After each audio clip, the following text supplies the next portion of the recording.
238 मेरा नंबर है और ये सारे लोग जो नीचे हैं 174, 76, 194 इन लोगों का ज्वाइनिंग किया हुआ है। ज्वाइनिंग वाले वो लोग हैं जिन्होंने सीट खरीद लिया था। हाँ, खरीद लिया। एक्स्ट्रा लगा रखा अभय तिवारी वीर सुरमा भोपाली।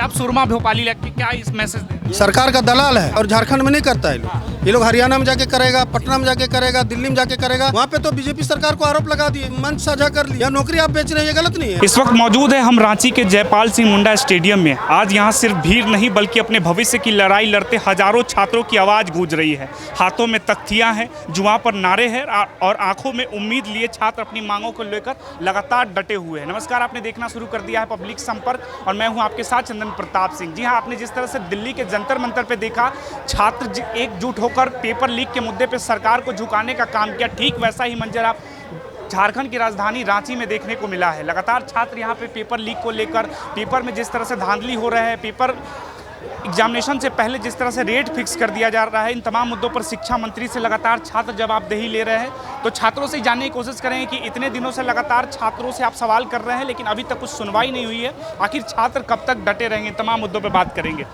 आप बताएंगे क्या नाम है आपका? मोहम्मद, इधर से आइए ना। देखिए छात्र लगातार यहाँ पे बैठे हुए हैं, पेपर लीक को लेकर पोस्टर्स लगातार छात्रों से ही बात करने की कोशिश करेंगे। क्या नाम है सर आपका? इकबाल हुसैन, धनबाद से। के रहने वाले हैं? नहीं, हम धनबाद से हैं। धन्यवाद से। आपका क्या मुद्दा है? मुद्दा सर टीजीटी का हम लोग एग्जाम दिए थे, हम लोग का नंबर अधिक है और हम लोग से कम नंबर वाले को कम से कम 10 से 15 लोगों का नौकरी हो चुका है। ये प्रूफ के साथ हम लोग बैठे आपके साथ सरकार भेदभाव क्यों कर रही है? भेदभाव कर रही है, पता नहीं अब उनसे उन लोग से क्या फायदा है, क्या लाभ है, ये तो जग जाहिर है, लोग देख रहा है। पैसा का ही खेल है, पैसे का खेल। बिल्कुल पैसा का खेल है। अब वरना ऐसा कैसे होगा कि मेरा 238 नंबर है, यहाँ देखिए आप, आपने पूरा चिट्ठा लेकर बैठा हुआ। अपना डाटा बना के बैठे हैं, सरकार के पास डाटा। 238 मेरा नंबर है और ये सारे लोग जो नीचे हैं 174, 76, 194 इन लोगों का ज्वाइनिंग किया हुआ है जिला वाइज में। ज्वाइनिंग वाले वो लोग हैं जिन्होंने सीट खरीद लिया था। हाँ, खरीद लिया कि कैसे क्या किया हमको कैसे पता, लेकिन हम तो यही आरोप लगाएंगे। हमारा 238 है, लगभग 62 नंबर इससे ज़्यादा है, 64 नंबर ज़्यादा है, तो भैया हम किसको मारे हैं? हमसे क्या दुश्मनी है? हम छात्र लोग हैं, हम तो चाहेंगे सीएम साहब से हम लोग से वार्तालाप कीजिए, बातचीत कीजिए कि हम लोग को समझा लीजिए कि भैया आप लोग का ज़्यादा नंबर है, आप लोग ज़्यादा पढ़े हैं, मेहनत किए हैं, इसलिए आप लोग को नौकरी नहीं होगा। तो सीएम साहब छात्रों से बात क्यों नहीं कर रहे हैं? इतने दिनों से आप लोग नहीं कर रहे, वो घमंड में है, वो घमंड और तकब्बुर में है। वो चाह रहे हैं कि अभी 2.5 साल का राज है, मस्ती कर लेते हैं, बाद में हम हिंदू मुसलमान का राजनीति करेंगे। मुस्लिम के राजनीति और क्या करता है वो लोग? सिर्फ बीजेपी को आरोप लगाने से थोड़ी ना होगा। आपको किसे वोट मिल रहा है? आप क्यों नहीं काम कर रहे हैं?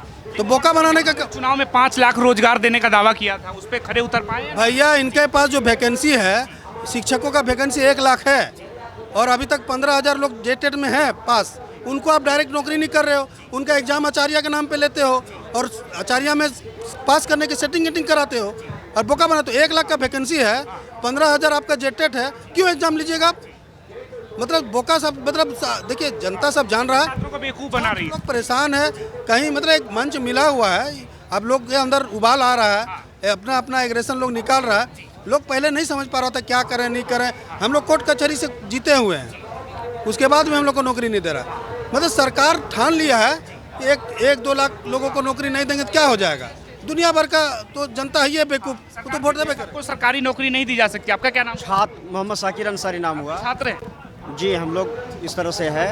मेरा या छात्रों के हित में आए हैं? छात्रों के हित में आए हैं हम लोग। हमारा ये कहना है कि छात्रों के साथ खिलवाड़ जो हो रहा है वो ना हो, क्योंकि छात्रों का जो अधिकार है वो मिलना चाहिए। इस वजह से छात्र अपना मेहनत जो करते हैं उनका अधिकार है कि वो छात्र अपने अधिकार के लिए लड़े, जो लड़ने के लिए आए हुए हैं। अब सरकार का काम है कि सरकार इनकी समस्या को सुने और इनकी समस्या को सुनकर हल करने का कोशिश। लोग कह रहे छात्रों की आड़ में राजनीति शुरू हो गई है।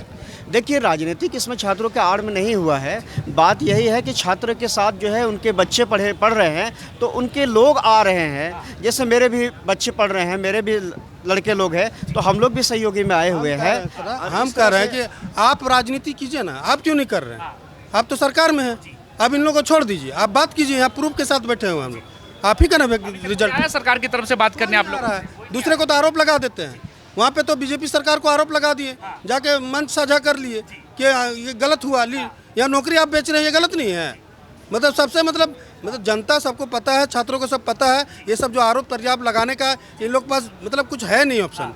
बीजेपी वाले इनको आरोप लगाते हैं, कांग्रेस वाले इनको आरोप लगाते हैं, बस इसके अलावा कोई राजनीति नहीं। छात्र पिस जाते हैं। हाल ही में झारखंड के बहाली में इतना घोटाला हो रहा है, अगर सीबीआई से जांच करा दिया जाए तो आप देखिए मान के चलिए, अभी सहायक आचार्य का एग्जाम हुआ 2024 में, सीट था 26,000 और कैंडिडेट एग्जाम में बैठा 35,000। अब बताइए 100% रिजल्ट होना चाहिए कि नहीं चाहिए? लेकिन बहाली कितना का हुआ? 10,000 का हुआ। बाकी सीट कहाँ गया? बैकलॉग में क्यों डाला है? जब आपके पास सीट अवेलेबल है, कैंडिडेट ज़्यादा पास नहीं हुआ, तो रिजल्ट क्यों नहीं जारी किया आप? यहाँ पे आप लोगों ने पोस्टर लगा रखा, अभय तिवारी वीर सुरमा भोपाली, कि आप सुरमा भोपाली लग के क्या इस मैसेज दे रहे हैं? देखिए, इसमें मैसेज यही दे रहे हैं कि इस तरह से जो सुरमा भोपाली जो कर रहे हैं, तो ये अच्छा है, बच्चों का हक में, ये हित में अच्छा है। सरकार का दलाल है, सेटिंग गेटिंग करता है और झारखंड में नहीं करता है। ये लोग हरियाणा में जाके करेगा, पटना में जाके करेगा, दिल्ली में जाके करेगा, ताकि पर्दाफाश नहीं हो। अभी तक नहीं हो रहा था, अब जब होने लगा, अब सब जग जाहिर हो गया। सरकार को इस सरगना के बारे में पता नहीं है क्या कि हम भैया इन लोग सरकार से साठ गट करके 100-200 करोड़ में डील कर लेता है। सरकार 5 लाख 10 लाख थोड़ी ना मांगेगा, 100-200 500 हज़ार करोड़ डील हो गया। अब ये अपना सारा जगह कैंडिडेट छोड़ दिया है कि मेरे पास आओ 20 लाख लोग दो, ये चेक जमा करो। अभी तो हजारीबाग में पकड़ा ना भाई, चेक पकड़ा करोड़ों का। 20 लाख में एक सीट, 20 लाख दाम चल रहा है। हाँ जैसे चल रहा है, हम लोग सुने। आप बताइए 20 लाख में सीट बिकेगा और अगर 26,000 बहाली करेगा, बताइए कितना करोड़ होगा? आप गिन नहीं पाइएगा, इतना पैसा होगा। सो आप जेन्युइन तरीका से बहाली। अच्छा एक बात बताइए, आप एग्ज़ाम लेते हैं तो मेरिटोरियस का जो रिजल्ट क्यों नहीं जारी करते हैं? आप पहले मेरिटोरियस का रिजल्ट जारी कीजिए, फिर बताइए कि कौन सा सीट में कितना आया है कट ऑफ में, उसको जारी अलग कीजिए, और उसके बाद बोलिए कि मेरे पास इतना ही सीट भरा है। आप देखेगा, आप तो कुछ जारी नहीं करते हैं, डायरेक्ट बोल देते हैं। कौन सी करते हैं? काउंसलिंग करा देते हैं। केंद्र में भी तो मोदी सरकार दावे करती थी रोजी रोजगार को लेकर, युवाओं को नौकरी को लेकर, तो वो सरकार अपने दावे पे कितने खरे उतर पाई? देखिए, केंद्र में जो सरकार जो कर रही है, अभी तक कोई भी चीज़ में दावा पूरा मुकम्मल नहीं हुआ है। कोई भी दावा सिर्फ बकवास पर है, सिर्फ ज़बानी खर्च है, और मेहनत के हिसाब देखा जाए कुछ भी नहीं है। केंद्र सरकार जो अत्याचार जो स्टूडेंटों के साथ कर रहा है, उसका आपको पता चल गया, कि आपको जंतर मंतर में ही पता चल गया कि क्या आपका स्टूडेंट के साथ क्या समस्या कर रहा है। छात्रों को माफ कर दिया? नहीं सर, कोई माफ़ किया नहीं है, सिर्फ एक दावा अपना करता है और कुछ भी नहीं है। आप भी देख लीजिए स्टूडेंट के क्या हालात है, और रांची के अंदर भी वही हाल है, आप वहाँ भी देख लीजिए वही हाल है, यहाँ रांची के अंदर भी वही हाल है। उसी समस्या के तो लेके बैठे हुए कि सरकार इस समस्या को सुने लोगों का, और सुनकर इस मसले को हल करे। आप बोल रहे हैं सर कि मोदी जी ने माफ़ कर दिया, और उसका लाठी में जो कील लगा के जो मारा गया स्टूडेंट को, सर वो क्या किया? न्याय हुआ? आप बताइए, आप कील से मारेंगे, बाद में बोलेंगे माफ़ कर दिया, ये कैसा माफ़ी है? तो आप लोगों को डर नहीं लग रहा कि यहाँ भी अगर लाठी चार्ज हो जाए तो कहाँ जाएंगे? किसी को हथौड़ा में मार दीजिएगा, उसके बाद अच्छा चीज़ खिलाइएगा, कोई भी खाएगा नहीं, क्योंकि उनको तकलीफ दे चुके हैं आप। और उसके बाद आप चाहेंगे कि हम अच्छा मीठा वगैरह खिलाए, अच्छा चीज़ ये दिखाए, तो नहीं होगा। ये छात्र का जो अधिकार है, पीढ़ी छात्र बदला लेगी आने वाले चुनाव में, लग रहा है? युवा पीढ़ी बदला के लिए ही उठे हुए हैं, कि उनके हक और अधिकार के लिए है। वो समय आने पर सब बदला लेंगे। सर सुनिए। आपका क्या नाम हुआ? मोहम्मद एहतसामुद्दीन आप जोड़ना चाहेंगे? जी पीढ़ी टीजीटी में है सर। यहाँ जो दो हम लोग का 10 साल का इंतजार अब और नहीं, टीजीटी 2016 भर्तियों को तारीख नहीं नियुक्ति चाहिए। जी हम लोग के साथ सरकार ये कर रही है, मैंने बेईमानी कर रही है हम लोग के साथ, और हम लोग को मिलना चाहिए। हम लोग से कम नीचे कटअप वाला का हो गया है, हम लोग का उससे ज़्यादा नंबर वाला हम लोग दर भटक रहे हैं सर। आप बैठे हुए हैं? हम लोग यहाँ 6-7 दिन से हम लोग बैठे हुए हैं सर। जी कोई सुनवाई नहीं हुई? सुनवाई नहीं सर, नहीं कोई आया है सर। जी हम लोग के साथ तरफ से भी कोई नहीं आया? नहीं आया।